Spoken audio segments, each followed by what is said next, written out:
13ஆம் தேதி கொடநாடு ஊசிமலையில் வந்து மோதிய விமானம். நடந்தது என்ன?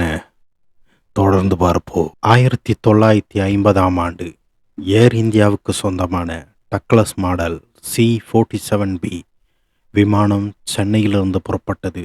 பெங்களூர் ஏர்போர்ட்டில் இருந்து டேக் ஆஃப் ஆகி கோயம்புத்தூர் ஏர்போர்ட்டில் லேண்ட் ஆகும்போது கேப்டன் ஆண்ட்ரூ ஐஸ்மேன், துணை கேப்டன் ராமநாதன் நாராயண ஐயர், ரேடியோ அதிகாரியாக காசர்கோடு அப்பு சனாய் 3 பேருமே தரையிறங்க வெறும் 12 நிமிஷங்களே இருக்குன்னு சொல்லி கொண்டு இருந்தனர்.